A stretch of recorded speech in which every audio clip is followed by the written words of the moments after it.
Halloween. Some people wait for it all year. The costumes, the candy, the decorations that bring the dead back to life for just one night. But where I grew up, in a quiet suburban neighborhood, there was one Halloween nobody could forget. Because that year, a house decorated itself, and it didn't stop at pumpkins and plastic skeletons. It started a week before Halloween. The Patterson house had been empty for months. Mr. Patterson had passed away suddenly that summer, and his adult children lived out of state. The place sat untouched, quiet, its blinds drawn. So when we saw the first pumpkin appear on the front porch, everyone thought maybe a realtor had put it there, or one of the kids had finally come back to get the house ready to sell. But then the next morning, there were 3 pumpkins, all carved, all lit. No one had seen anyone go inside by the 3rd night. The bushes were draped with cobwebs that shimmered like spider silk.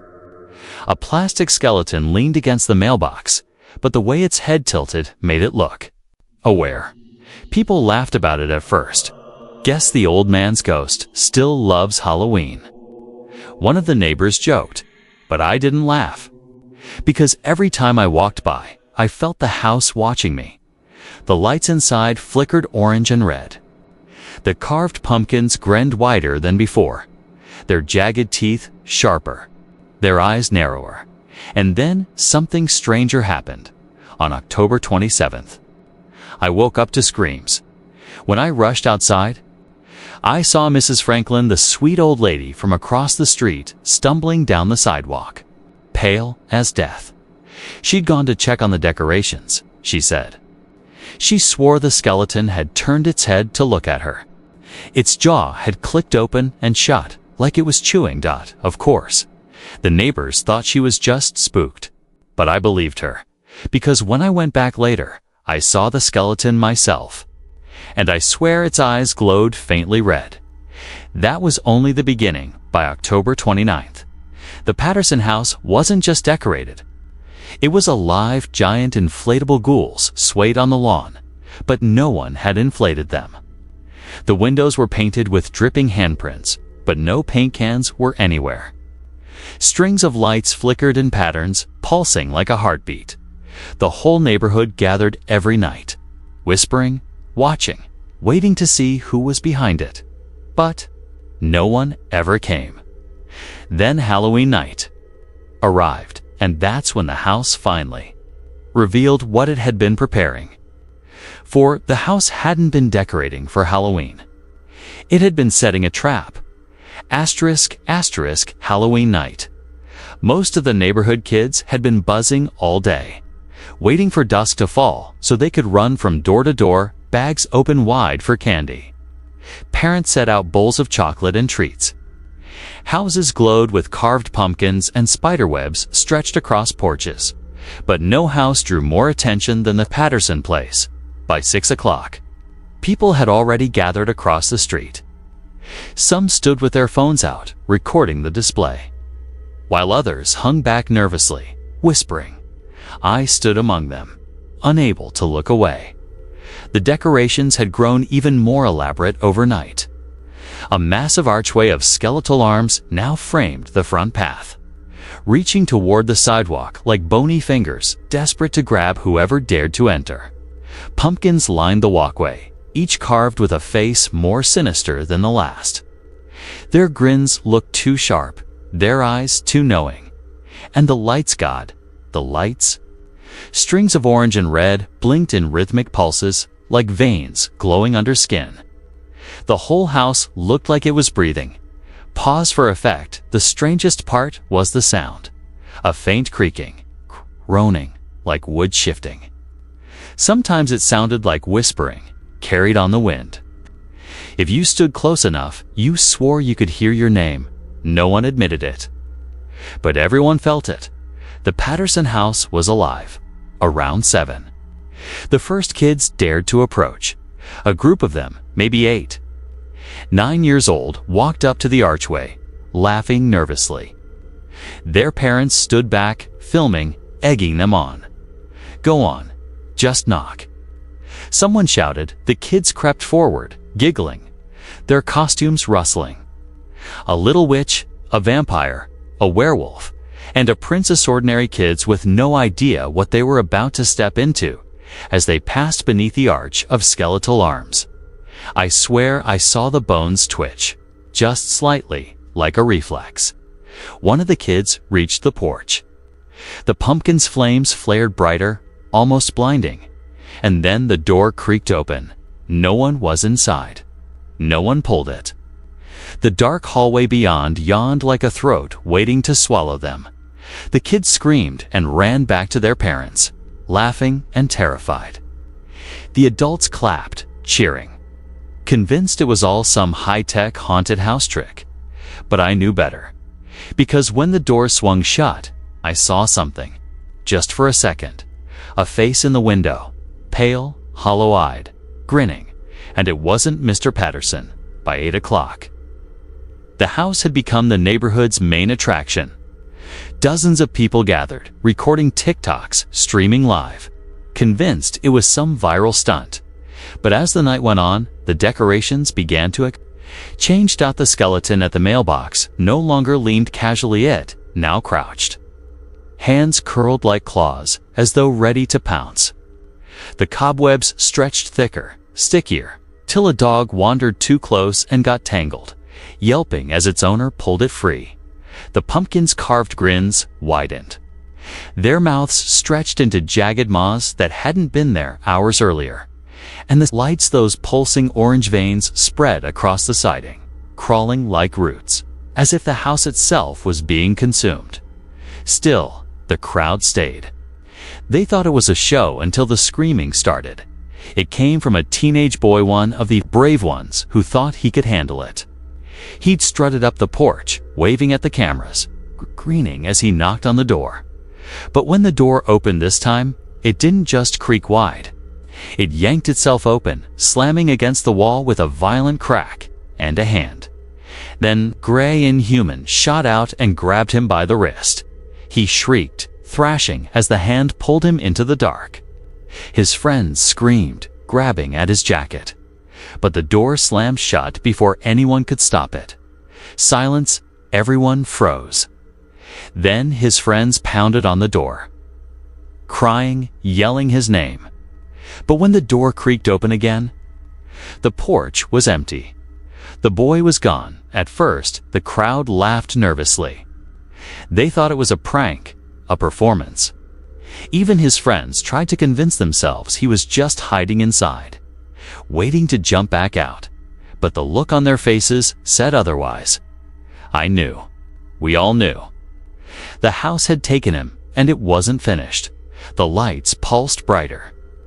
The windows glowed blood red. The pumpkins hissed, their flames roaring like furnaces. And one by one, the decorations began to move. The skeleton at the mailbox lifted its head. The cobwebs slithered across the lawn like living tendrils. And the pumpkins, those grinning jack-o'-lanterns, turned to face the crowd. People screamed, scattering. Parents scooping up their children, phones dropping onto the pavement. But the house wasn't letting them leave. The skeletal archway collapsed forward, its bony arms stretching across the sidewalk like a barricade. The cobwebs shot outward, sticking to shoes, clothes, skin, pulling people down, and above it all, the door swung wide again. A voice drifted out, low, hollow, like the house itself was speaking.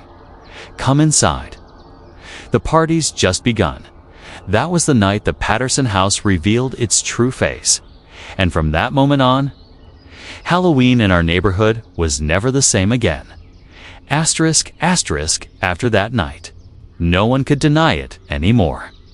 The Patterson house wasn't just haunted, it was hungry. The boy who'd been pulled inside never came back. His friends swore they saw a hand yank him into the darkness. But when the police arrived, there was nothing. No broken boards. No trapdoors. No sign he'd ever been there at all. Just a house, glowing with flickering lights, its porch littered with smashed candy bags and dropped phones. The police didn't stay long. They searched the place briefly, but by then, the decorations had gone still. The pumpkins sat quietly, their grins ordinary again. The skeleton slumped back against the mailbox. Lifeless. It was like the house knew when it was being watched by morning. The officers shrugged it off as a Halloween stunt gone wrong. They said the boy had probably run off with his friends. Or maybe he was hiding to scare everyone, but his parents knew better. And so did I, because that night when the neighborhood emptied out and the police left, I stayed behind. I couldn't sleep. I couldn't shake the image of that gray hand dragging him inside. The voice that whispered from the doorway. So just past midnight, I stood across the street, staring at the Patterson house, and I saw the lights again. The orange glow pulsed faintly through the curtains, steady and slow, like a heartbeat. The cobwebs on the bushes twitched in the windless air, and the door, God help me, the door was open a crack. That's when I decided I had to go in. Not because I was brave, not because I thought I could save him, but because if I didn't face it, I knew I'd never sleep another night in my life. I crossed the street slowly, each step heavier than the last. The air grew colder as I got closer. My breath fogged in front of me. The pumpkins along the path turned their carved faces toward me one by one, as though watching. Their flames flared brighter when I passed, and when I reached the porch, I froze. The skeleton at the mailbox lifted its head, just slightly, like it was making sure I went inside. I swallowed hard, pushed the door open, and stepped into the house. Pause. Slower tone, the smell hit me first. It wasn't dust or mildew, like you'd expect in an abandoned place. No, it was sweet, sickly, like rotting fruit mixed with burnt sugar. The hallway stretched ahead, dimly lit by the flickering orange glow. Shadows crawled along the walls, stretching in ways that didn't match the light. And the decorations. They were everywhere. Cobwebs coated the ceiling, thick and sticky. But when I brushed against them, they clung to my skin, warm and wet. Not cotton, not plastic. Something else. Pumpkins lined the hall, each one carved differently, their flames casting grotesque faces onto the wallpaper. I passed a mirror on the wall and stopped dead, because my reflection wasn't alone.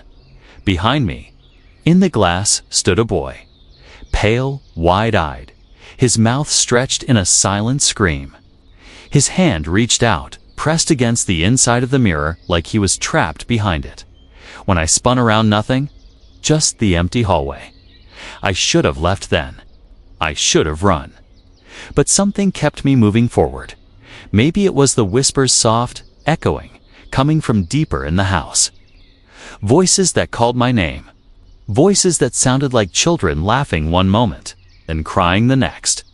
The deeper I went, the stronger the heartbeat-like pulsing became. It throbbed through the walls, the floor, the very air. Finally, I reached the living room, and that's when I realized. The house hadn't decorated itself. It had grown. The walls were covered in garlands that weren't plastic, they were veins, pulsing with orange light.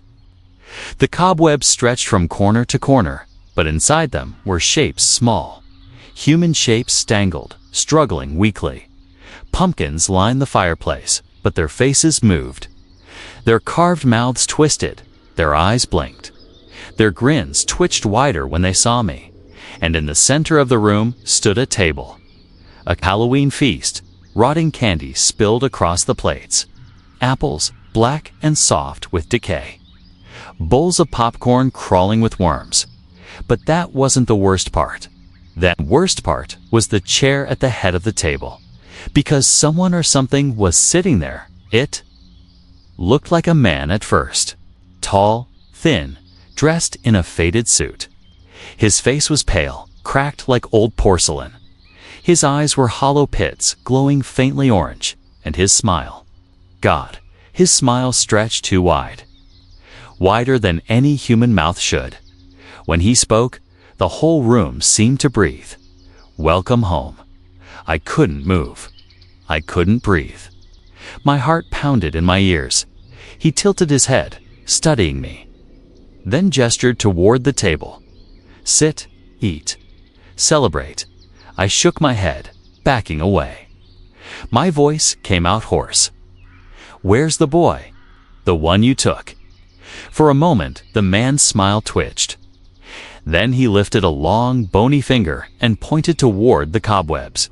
And there he was, the missing boy. Tangled in sticky threads, his face pale, his eyes wide with terror. He struggled weakly, trying to speak, but the webbing clung to his mouth, muffling him. My stomach turned. My legs shook, and that's when the man leaned forward, his hollow eyes burning into me. Every Halloween, we decorate.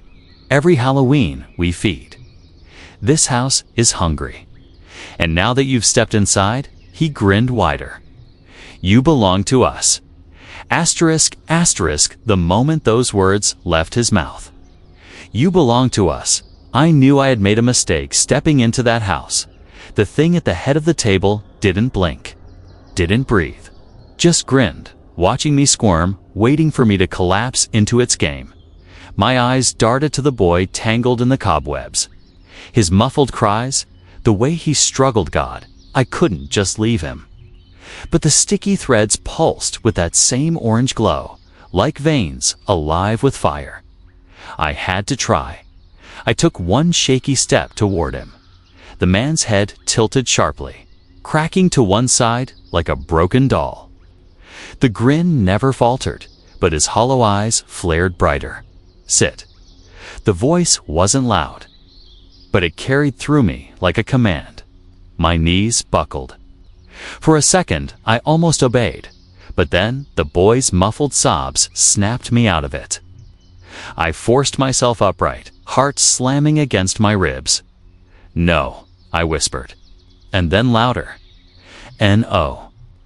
The man's smile twitched. His jaw cracked wider, splitting unnaturally, revealing jagged black teeth. And the house reacted. The walls shuddered.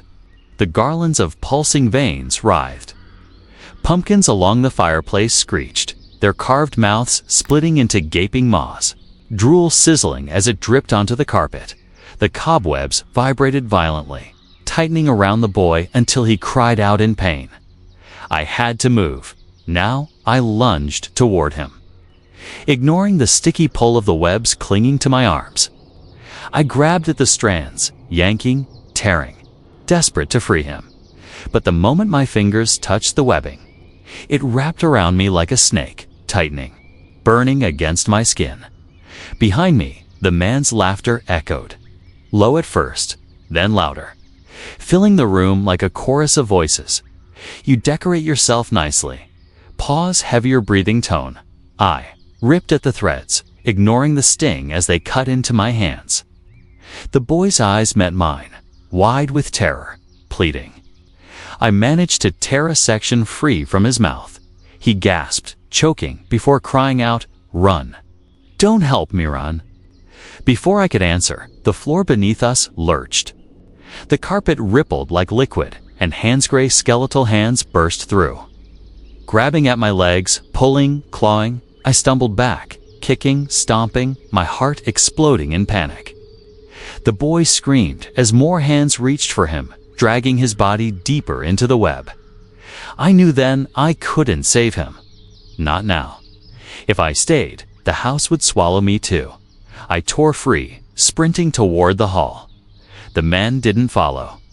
He just sat, grinning wider, his hollow eyes burning into my back, but the house followed the walls bent inward, closing like a throat. The cobwebs shot outward, trying to snag me.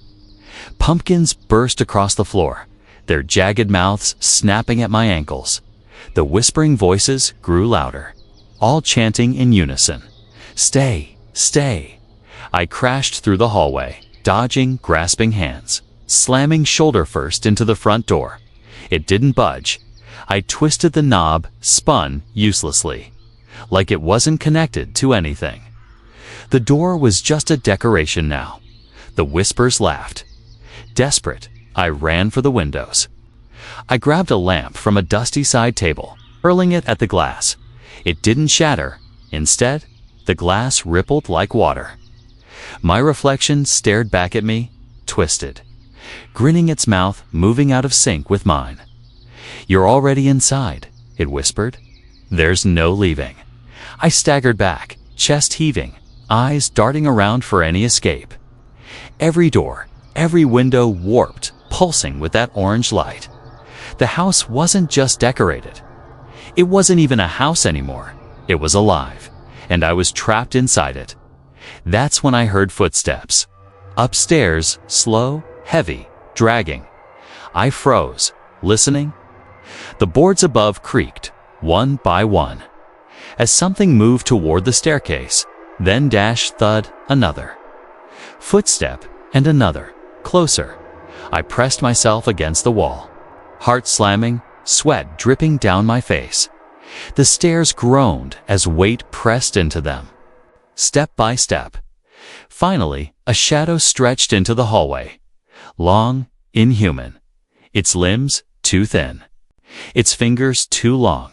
It paused at the bottom of the stairs, just out of sight, and then, in a voice that wasn't a voice at all, but the sound of every pumpkin, every cobweb, every hollow space in the house speaking at once, it said, "Don't run. You'll only make it worse." I bolted. I didn't think, didn't breathe, just sprinted deeper into the house, praying there was some hidden door, some crack, anything. The whispers screamed after me. The walls groaned, bending. Hands clawed from the floor, and behind me the thing began to follow. Its footsteps shook the boards. Its breath rattled through the walls. I didn't know where I was going. But I knew one thing for certain. This wasn't a haunted house. It was a trap. And it wasn't going to let me out alive. Asterisk, asterisk, I ran blind through the Patterson house. Every step echoing like I was sprinting inside a hollowed chest. The hallways stretched longer than they should have. Corners twisting at impossible angles. I turned left, then right. But the house shifted around me, walls bending, stairs where there hadn't been stairs before, and always behind me the footsteps, heavy, deliberate. They didn't rush, didn't falter. Whatever was following me knew I couldn't escape. It was enjoying the chase.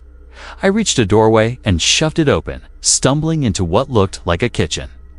At first glance, it seemed normal. Counters, a fridge cabinets. But then I noticed the details. The fridge door pulsed faintly, like something breathing inside. The stove coils glowed red, though no one had turned them on. And the cabinets, they whispered, rattling, like voices trapped inside jars. I backed away. But the floor tiles bulged beneath my feet, soft and warm. Like stepping on flesh, I turned and bolted out, slamming the door behind me. The footsteps grew closer. I tore up a staircase, gripping the banister, but the wood writhed under my hand like muscle. My skin crawled, bile rising in my throat. At the top of the stairs, I found myself in a hallway lined with portraits. Only, they weren't the Pattersons. The first painting showed a family I didn't recognize, faces smiling stiffly, eyes too wide. Their clothing looked old, maybe from the 50s. The next portrait showed a different family, same house in the background. But their faces were scratched out, gouged deep into the canvas. The next, another family. And another. Each one older than the last. Dozens of families. All who had lived here before. And in every single portrait, one detail remained the same. The house itself, in the background, decorated for Halloween. My chest tightened as I stumbled past them. The whispers in the air grew louder. Words I could finally make out. They weren't saying stay. They were saying names. Names of the families. Names of the children. Names of the missing dot, and then my name. I nearly tripped over my own feet. The final portrait at the end of the hall wasn't painted. It was blank. Fresh canvas stretched on a frame. Waiting for me. The footsteps thundered behind me. I spun and saw it at the far end of the hall. Tall, thin, its limbs impossibly long, gray skin stretched taut over bone. Its head tilted as it watched me. The hollow eyes glowed faintly orange, the same as the pumpkins. It took one step, and the floor groaned. Another, and the walls shook. I bolted through the nearest door and slammed it shut behind me. The room I entered was a bedroom. At least, it had been once. Now it was filled wall to wall with Halloween decorations. Pumpkins crowded every corner, their grins flickering. Fake cobwebs stretched so thick across the ceiling they looked like insulation. Black hand-orange streamers dangled, swaying though no breeze touched them, and on the bed lay costumes. Dozens of them. I crept closer, my stomach nodding. These weren't store-bought costumes. They looked handmade, worn, a pirate hat stained with something dark, a princess gown torn at the hem, a vampire cape stiff with dried blood. I realized, with a sick jolt, they weren't costumes at all. They were clothes from the children the house had taken. I stumbled back, gagging, nearly tripping over a small plastic pumpkin bucket. Candy spilled from it across the floor, only it wasn't candy. They were teeth. I clamped a hand over my mouth, fighting down a scream. That's when the bedroom door creaked open. The hallway behind it was empty. No footsteps now. No breathing. Just silence. It was worse than the chase. I backed toward the window, desperate for air, for escape. Maybe this one would open. Maybe it wasn't a trick. I grabbed the frame, tried to shove it up. It didn't move. But my reflection in the glass did. It turned to look at me, its grin stretched wider, splitting my face ear to ear, teeth jagged and black. And then it whispered, "You'll look perfect on the porch." I stumbled back, tripping over the bed. My reflection pressed its hand against the inside of the glass, smearing it with something red dot, and then the door slammed shut. I was trapped. The walls trembled. The pumpkins hissed, and the cobwebs above me began to drip something thick and warm. I bolted for the closet, yanked it open, and squeezed inside, pulling the door shut behind me. Darkness swallowed me. For a moment, all I heard was my own ragged breathing. My heartbeat thundered in my ears, then another sound, breathing, not mine, slow, wet, right. Above me, I looked up. Two glowing orange eyes stared down from the top shelf. Asterisk, asterisk, I froze. The orange eyes glowed in the dark like burning coals, hovering inches above my head. For a moment, I couldn't breathe, couldn't think. Every muscle in my body locked, my brain screaming at me to move, but my limbs refusing. Then it shifted, a scraping sound. Long nails dragging slowly across the wooden shelf. My chest tightened, a strangled sound escaping my throat. I pressed my back harder against the closet wall, praying it would sink into me, that I could vanish into the plaster. The eyes blinked, once, slowly, then it leaned forward. I saw the outline of its face, thin, hollow, its jaw hanging to loose, unhinged like a snake's, revealing rows of jagged black teeth. Drool dripped onto my shoulder, sizzling like acid when it touched my skin. I gasped in pain, instinct taking over. I shoved the closet door open and hurled myself out. The thing inside shrieked a sound that rattled my bones. I stumbled across the room, slamming into the bed. The pumpkins on the floor flared bright, their carved mouths opening wide, belching out hot air that smelled like rot.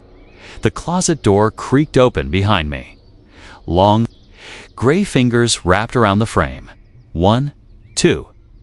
Then the head emerged, tilting unnaturally, neck bending in angles no human neck should. Its eyes fixed on me, glowing brighter. I backed away, my heel crunching on something brittle. I looked down. Bones. Tiny ones, child-sized panic ripped through me. I grabbed the nearest object. I could reach a rusted lamp hand, swung it with everything I had. The lamp connected with its head. Bone cracked, the thing staggered, hissing. I didn't wait. I bolted out the door and back into the hallway. The portraits stared at me as I ran past. Their eyes following, their mouths curled into sneers that hadn't been there before. The blank canvas at the end of the hall pulsed faintly, as though paint was bleeding up from beneath. I sprinted down the stairs, nearly falling, the house trembling with fury all around me. The walls groaned, the ceiling cracked, and the voices rose into a deafening chorus. Stay, stay, stay. I crashed into the living room, again the room with the grotesque feast. The man in the chair was still there, waiting. His smile hadn't changed. His eyes burned brighter, feeding off my terror. He rose slowly, impossibly tall, his body unfolding like a marionette.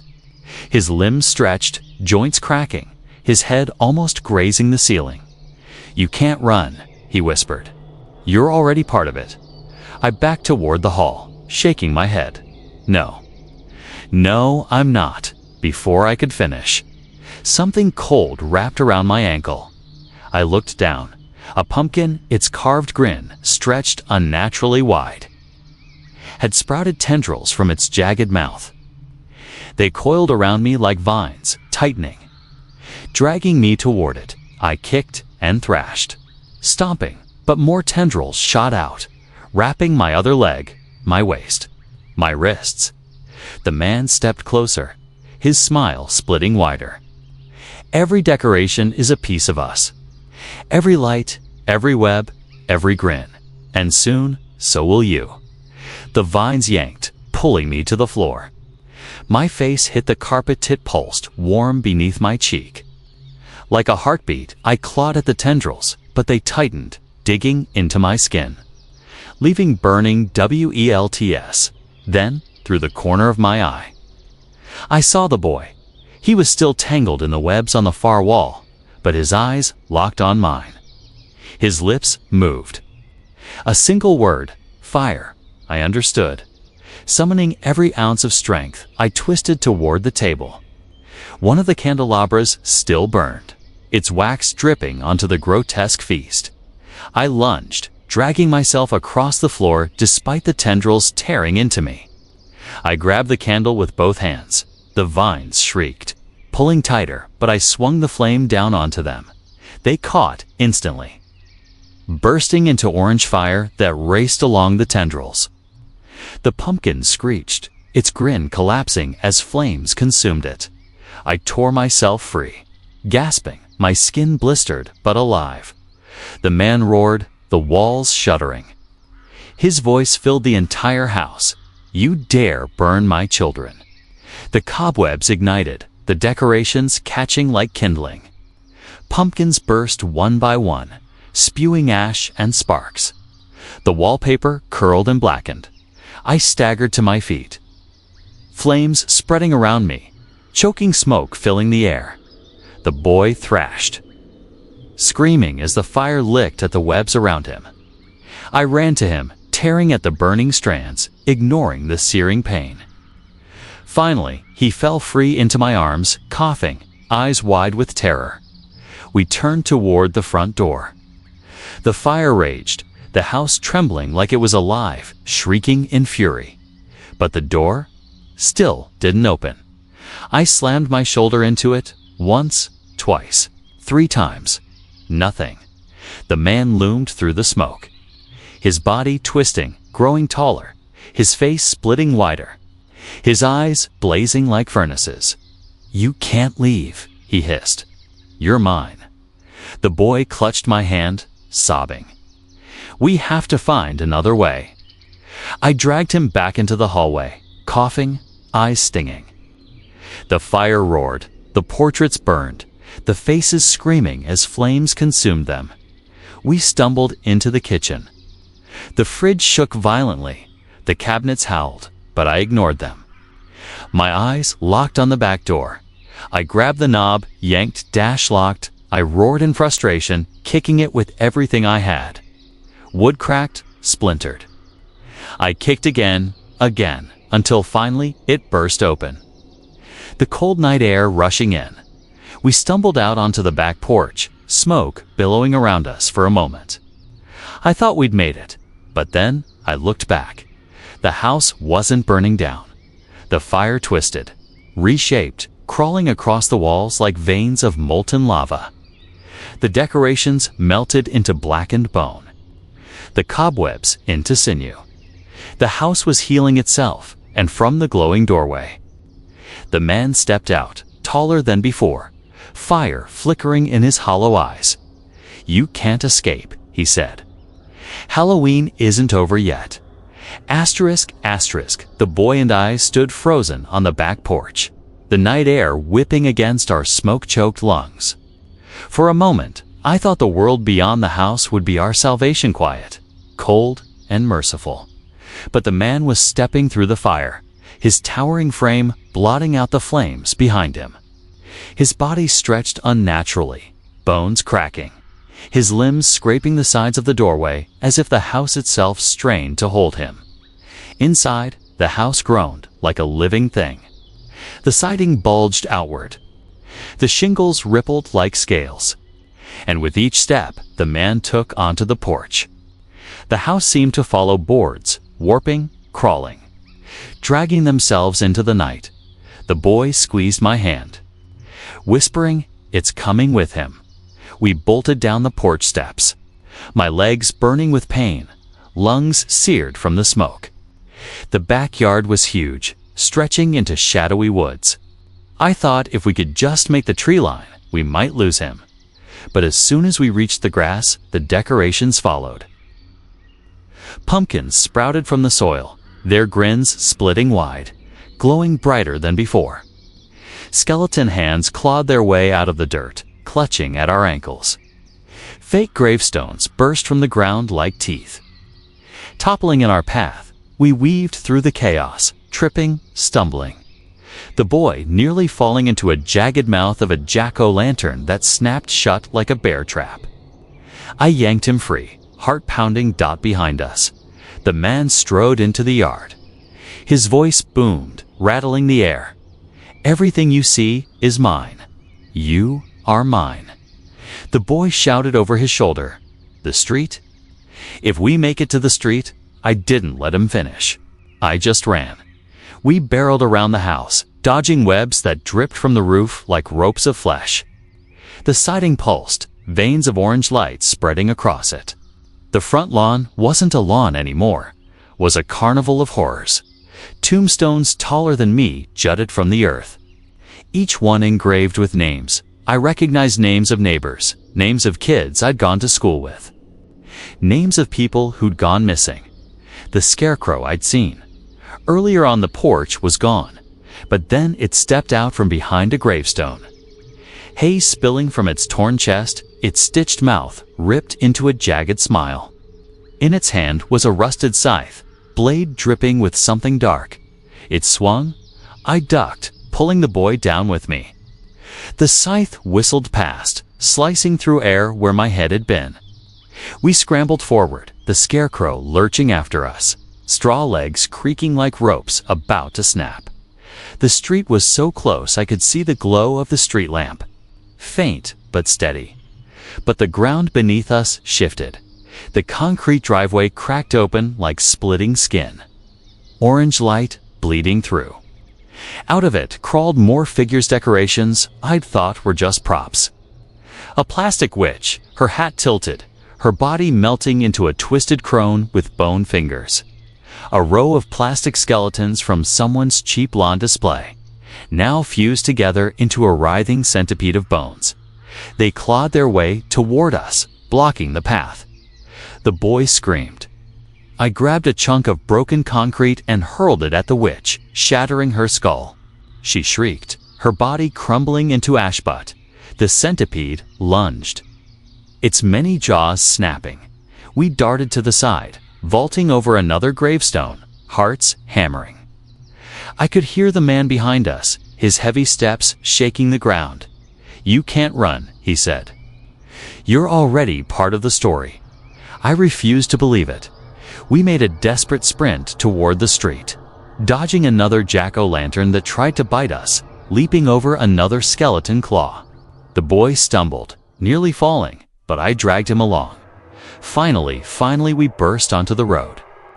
The pavement beneath my shoes felt like salvation, but when I looked up, the neighborhood was wrong. Every single house was decorated. Not just decorated live, pumpkins burned on every porch, their carved mouths twisting as we watched.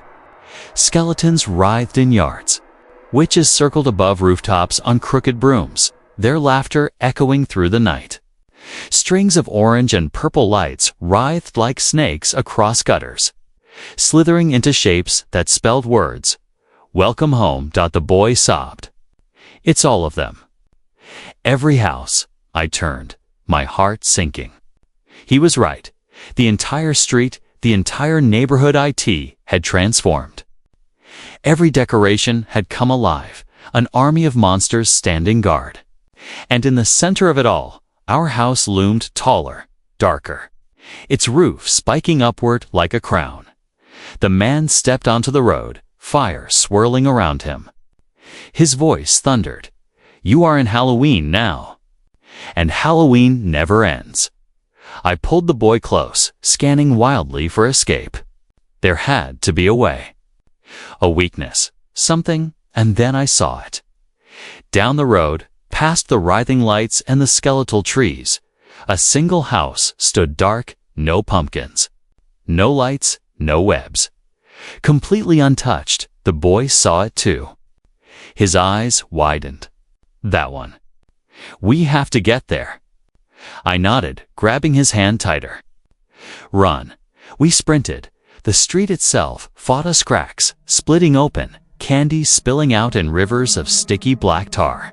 Decorations lunged from both sides, trying to block the way. But the dark house stayed fixed in my sight, a beacon of emptiness amid the chaos. The man roared behind us, his voice cracking the pavement. "You cannot leave. You belong here." The boy stumbled again, his foot catching in the tar. I yanked him free, but not before something wrapped around his ankle. Candy corn fused into jagged teeth, biting deep. He screamed in pain. I didn't think. I scooped him into my arms and kept running, ignoring the blood, ignoring the creatures snapping at our heels. We reached the steps of the dark house. The air here felt different, still, cold. I tried the door. It was unlocked. I shoved it open, rushing inside with the boy. The moment the door slammed shut behind us, the chaos outside went silent. The boy clung to me, sobbing. I leaned against the door, chest heaving, listening. No footsteps. No voices, no laughter, just silence. I looked around. The house was empty. Bare walls. No furniture. No decorations. For the first time since stepping into that nightmare, I let myself believe just a little that maybe we'd found safety. But then I noticed something on the farm wall. Scratches.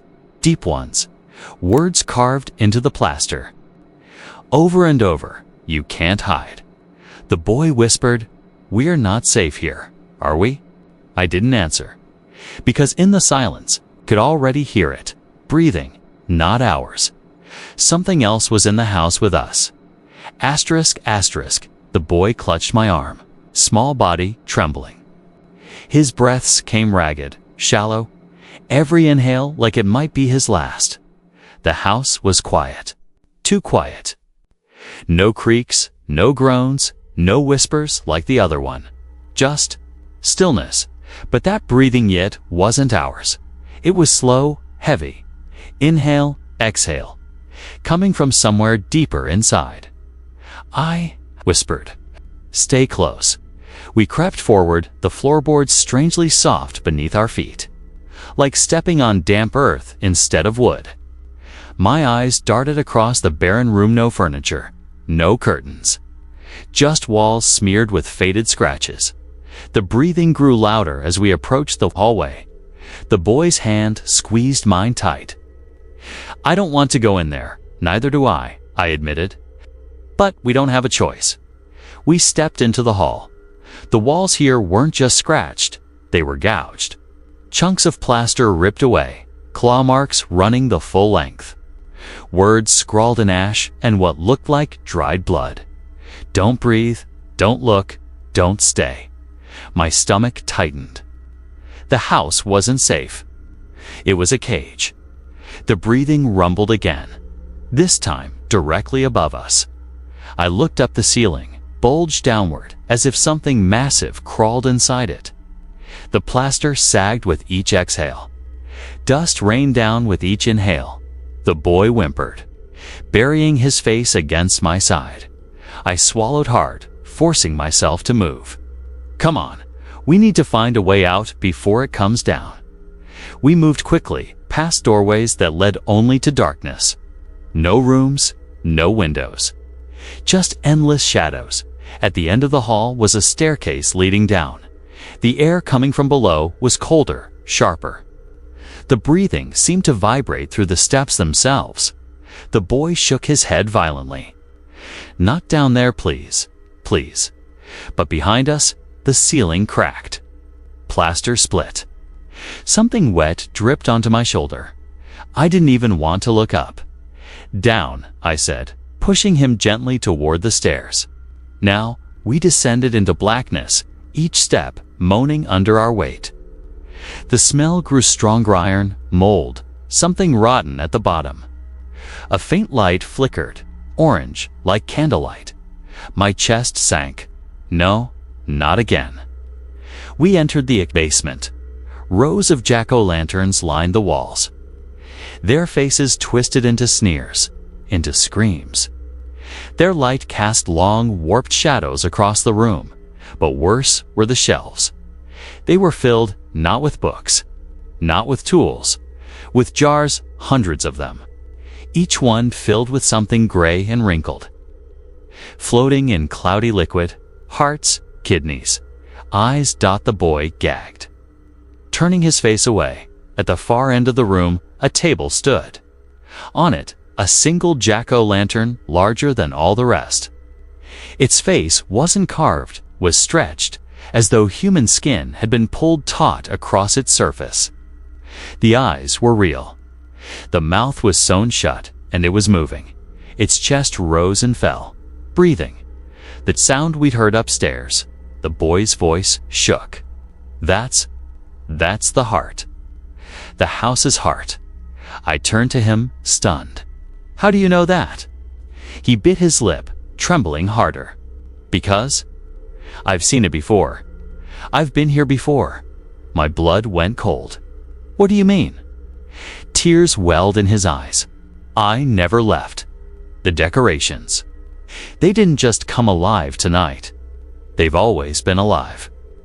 Every Halloween, the house calls to someone new. And every year, it keeps a piece of them." My throat went dry. "That night, you knocking on the door. You weren't just lost, were you?" He shook his head. I thought, maybe if someone else came in with me, I wouldn't be alone anymore. Maybe we could escape together, but no one ever has. The massive jack-o'-lantern's eyes snapped to us, glowing. The stitches across its mouth strained. The boy backed against the wall. "It's awake." The pumpkin shuddered. Its stitched mouth tore open, black tar spilling down the table. From the wound came a chorus of voices, dozens of screams, laughter, sobs. Every soul it had consumed. The shelves rattled, jars cracking. The liquid inside bubbled, steaming. The boy screamed. "It knows you're here. It's going to take you to..." I grabbed him, pulling him close. "Not if we kill it first." His eyes widened in terror. "You can't kill Halloween." The heart pumpkin writhed, growing tendrils of vine bursting from its sides, slamming into the ground. They slithered across the basement floor, reaching for us. I yanked the boy toward the shelves, knocking jars down as we ran. Glass shattered, organs spilling across the ground. The stench unbearable. The vines whipped past, cracking like whips, smashing into the concrete where we'd just been. I scanned wildly there. Had to be something. Some weapon, anything, and then I saw it in the corner leaned a rusted fire axe, its blade caked in old, blackened stains. I snatched it up. Gripping the worn handle tight, the boy's face twisted in fear. If you heard it, the house will know. It'll come for us. The vines lunged again, slamming into the shelves, spraying glass and gore. I raised the axe. It already is. I charged, the pumpkin roared, its voice a thunderous chorus of the damned. The vines lashed at me, slicing my arms, wrapping around my legs, trying to drag me down. But I hacked through them, blades sparking against stone. Juice sprang across my face. I leaped onto the table, lifting the axe high, and brought it down on the heart. The blade sank deep. The pumpkin shrieked, its body convulsing, the entire basement shaking. The jack-o'-lanterns along the walls burst one by one, spraying fire. The shelves collapsed, jars exploding. The boy covered his ears, screaming. I ripped the axe free, raised it again, and struck again. Again, the heart split open. Black ichor spewing across the table, across me. Voices wailed in agony. The house above groaned, its walls cracking, its roof splintering, and then silence. The pumpkin sagged, deflated. Its glow went out. I stumbled back, chest heaving, drenched in gore. My hands shook around the axe handle. The boy peeked through his fingers, eyes wide. Did you kill it? I opened my mouth to answer, but before I could, the ground buckled. The basement walls ripped open, exposing soil that churned and writhed. From it, countless roots and vines burst forth, grabbing the shattered pieces of the pumpkin, pulling them back together. The heart was reforming. The boy sobbed. It can't die. It always comes back. I backed away, dragging him with me, the axe slippery in my hand.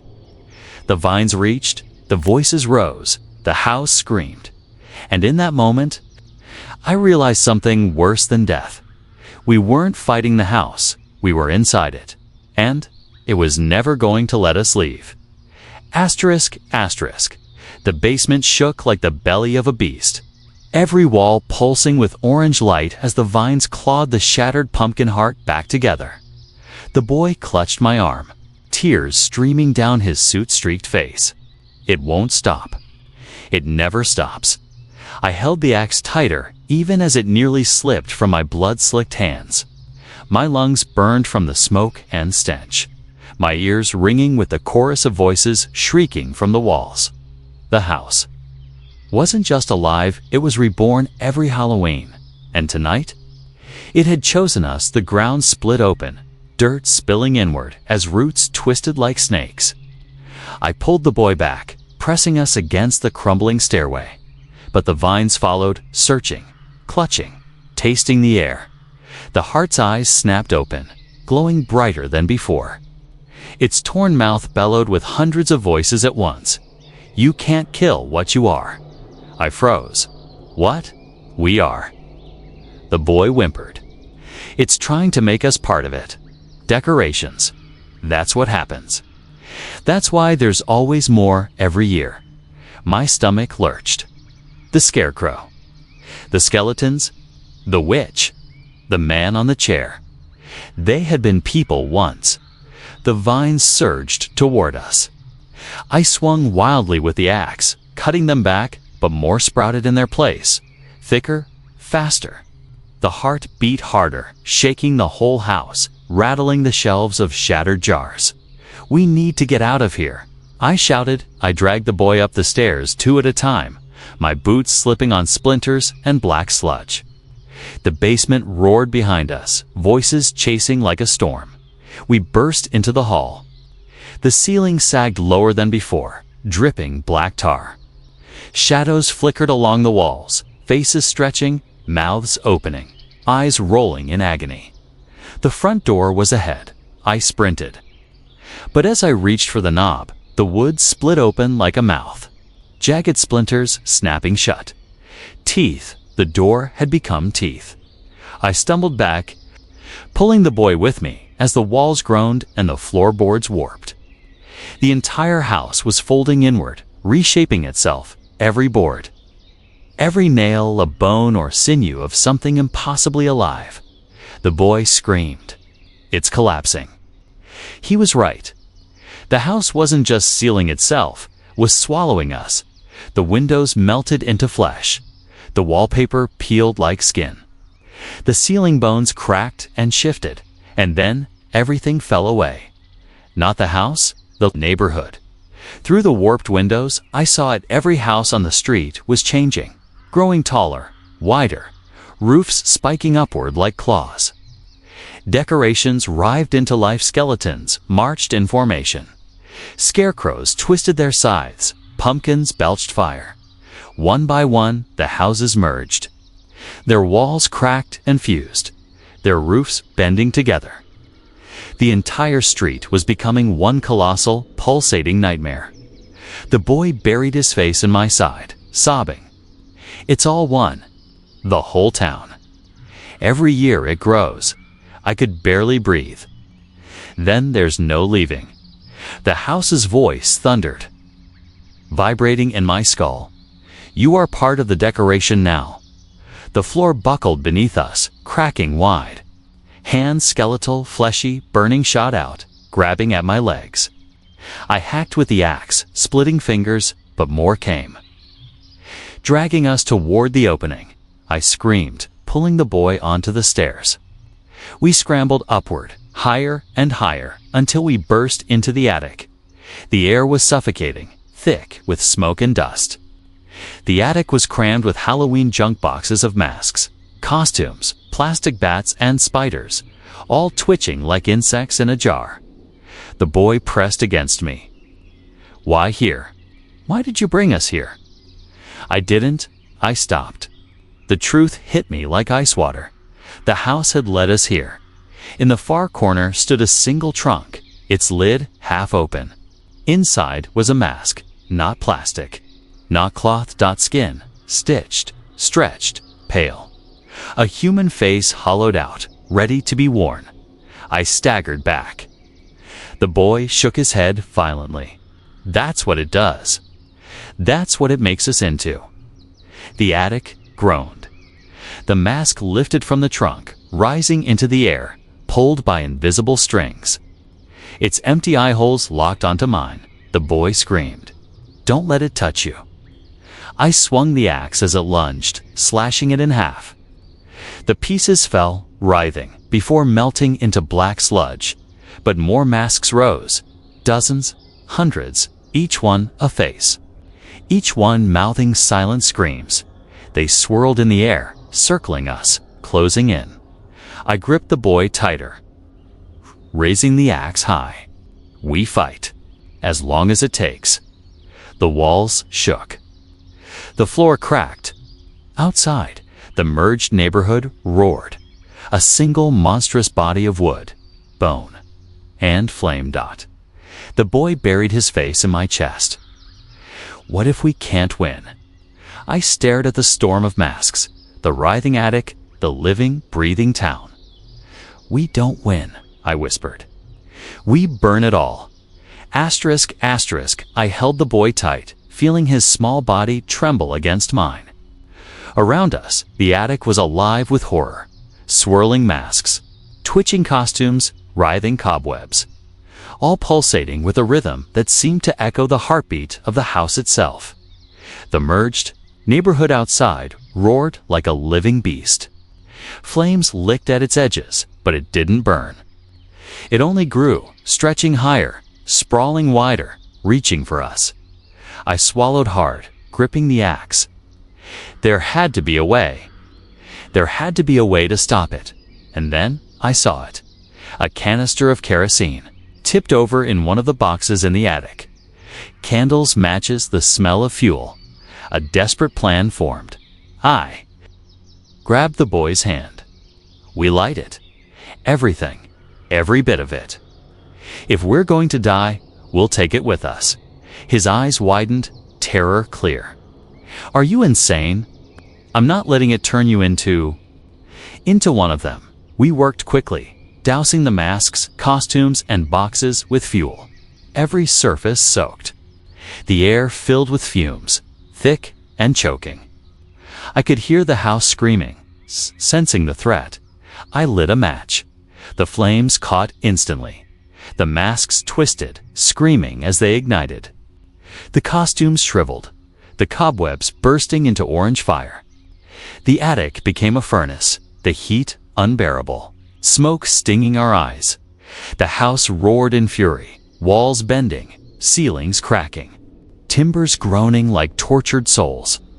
We backed toward the attic window, dragging the boy behind me. The fire spread faster and faster. Every breath we took tasted like ash. The merged neighborhood outside began to writhe, the single monstrous form twisting violently as flames ate at it, screaming, cracking, splintering. It tried to reach us through the attic ceiling, but the fire forced it back. I hoisted the boy through the window. Jump, he did, landing in the yard below. I followed, the fire searing at my back. We ran into the night as the house behind us collapsed, flames consuming it, consuming everything it had merged with. The screams of the trapped souls echoed through the blaze, then slowly faded. For a moment, silence. The boy looked at me, wide-eyed ash, smudging his tear-streaked face. Is it gone? I wanted to believe it. I needed to believe it. But the moment I looked back, my stomach dropped. The ruins of the house were still pulsing. The windows glowed faintly orange, like embers alive with fire that wouldn't die. Smoke twisted into shapes, faces, hands, claws screaming silently, and in the center, the largest pumpkin I'd ever seen rose from the rubble. Its grin stretched impossibly wide. Its hollow eyes locked on me from the remains of the street. The decorations that hadn't burned crept forward, crawling like insects. Stitched together limbs, dragging them closer. I swallowed hard, pulling the boy behind me. Run. We sprinted, hearts hammering, lungs burning. The neighborhood behind us wasn't just alive anymore, it was hungry. And I realized the truth. The awful, bitter truth. You can destroy parts of it, burn parts of it, smash it, scatter it. But Halloween never ends. Every year, the house would rebuild itself. Every year, it would call someone new. And one day, it would find us again. I glanced at the boy. His small hands trembled in mine. We survived. For now, but outside, the wind carried a faint whisper, a chilling, grating voice that made my blood run cold. Next year, it's your turn. We kept running into the dark, leaving behind the flaming ruins, the pulsing orange light, and the endless whisper of the house that decorated itself for Halloween. And somewhere deep in the night, I knew it was already planning, already waiting, already growing. The nightmare wasn't over. It would never be over. Asterisk, asterisk. That's all for today, folks.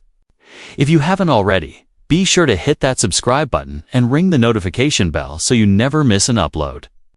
Let me know in the comments what you thought of this video. Thanks for watching, and I'll see you in the next one. Bye.